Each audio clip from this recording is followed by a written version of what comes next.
Good evening everyone, and thank you for joining me for this quick video. The title of this evening's video is Overthinking versus Negative Thought. It's something that I've been looking at for a long time actually, and I have this conversation so many times in a day with pretty much every client that comes to my practice, and every single client up until date have always stated that they're terrible overthinkers. I'm just a terrible overthinker. I can't stop overthinking. My overthinking is killing me. My overthinking is brutal. My overthinking controls me. Everything is overthinking. Everything is overthinking. And I say, not so much. There is a big difference between normal processed thinking, which you're calling overthinking, and negative thinking or negative thoughts. And it's the negative thoughts that we really want to pay attention to. Let me give you an example of overthinking versus negative thinking. And the reason I don't want you to class yourselves or have that title of an overthinker is because when we have an overthinking title or a badge, or we class ourselves as that, what we tend to do is we tend to try and analyse every single thought process that we get.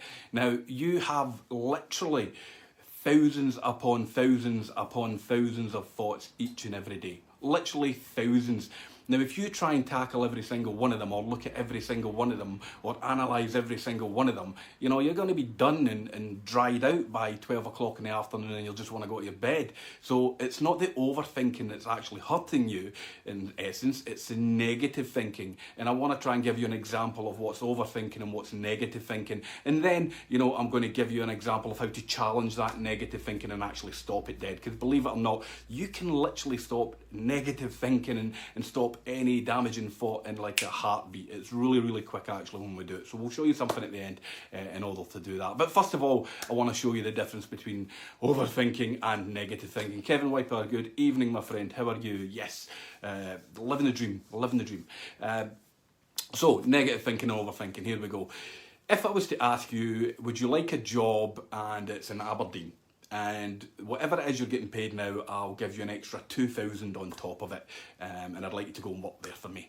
And I'd say, don't give me an answer right now, but go away and think about it. And you would go away and you would look at it, and you would look at, hopefully, time and distance and travel and finances and being away from friends and family and commuting and transport. You would look at so many different elements of it, and you would come back a day later and say, well, having looked at it all, it doesn't really work for me. It's not beneficial for me. And you would say no, okay?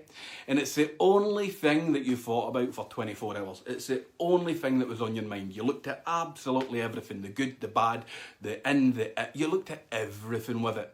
At no point in that process did you feel anxiety. At no point in that process did it trigger fear. At no point in that process did it make you feel sad or depressed or anxious or worried or fearful. None. So how's that overthinking? It's called logical processed thinking. Anything that you take in life and you look at and you spend a period of time looking at it before you make a logical, clean choice isn't overthinking. It's logical thinking. Truth be told, I wish there was more logical thinkers out there, because a lot of people just react and make choices based on an emotion, based on a feeling, yeah, that feels good, I'm going to do it. In fact, let me ask you this. How many times have you thought something would be a good idea and felt really good about it and went and done it, and it turned out to be an absolute disaster? How many times have you thought somebody initially was a nice person or a great person, and then you thought about it and then you looked at it and they proved themselves to be different and you were completely wrong? So anything that we do based on an emotion straight away is going to be wrong. And that's the problem that we have. We have that anxiety, we base everything over it. Whereas if we logically think it and we look at it all, analyse it and get to the end and say yes or no, it's a logical thought. Okay, so that's overthinking as you see it, but logical thinking as I see it. We're looking at the same thing, but I use different terminology and I use a different set of eyes to look at it. Can you see the difference there? We're looking at the same thing, but we're just looking at it differently. You see the problem, I see a solution, I see actually a positive from it. So let's look at a negative thought.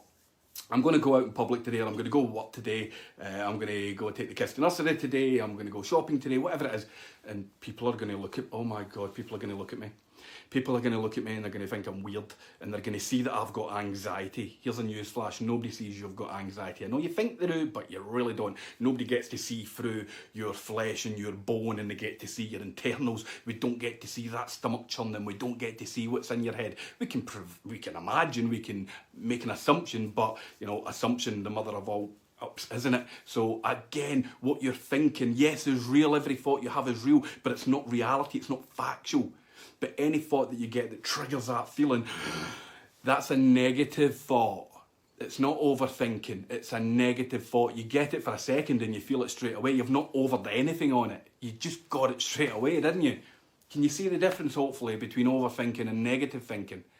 So it's great that I can come on here and show you the difference between an overthinking or a process thinking and a negative thinking example, and you now sit there and go, yeah, I know the difference now. That makes me feel a bit better, because nobody's actually ever took the time to explain it to me. And that's all well and good, but I want to go a step further than that, and I promised you at the beginning of this video that we would do something in order to try and stop that negative thought process. So again, bear with me, and I know this may be a little bit emotionally painful for you for a few seconds, but bear with me. There's a reason that we're going to do this together.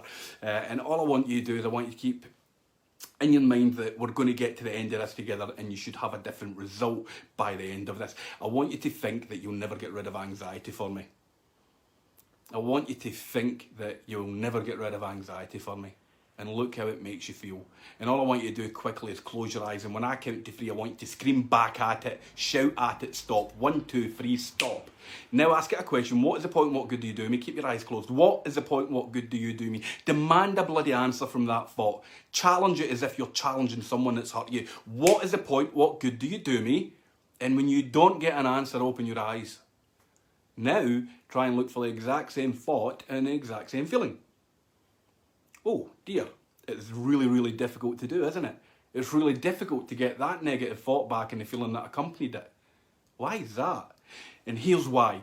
Negative thoughts will stay with you if ignored or invested in. Negative thoughts will dissipate and go away if challenged or turned off. And that's a challenge. There's a big difference between a challenge and a statement. A challenge is essentially a question. Stop. What is the point? What good do you do me is a question, and you need an answer. And if it's got no answer, it goes. A statement is, no, go away, I don't like you, stop today, go away, no. That's a statement, that's not going to work. Look at how I'm speaking to you this evening. Look at my physiology. Look at the way I'm using my hands and my mouth and my eyes and my volume. And I'm going up and I'm going down. Look at all of that. And that's how I need you to react. That's how I need you to act.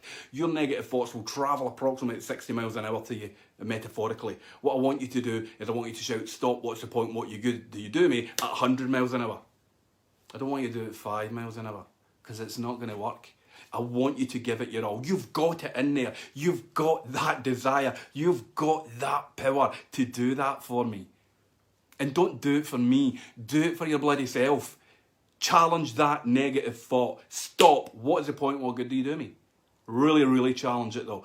Don't do it half-hearted. Give 20%, you're getting 20. Give 100, you're getting it back. And that's a really cool way to dismiss and get rid of any negative thoughts. You're not an overthinker. Your overthinking's not killing you. It's not making you anxious. It's not freaking you out. Your negative thoughts are though.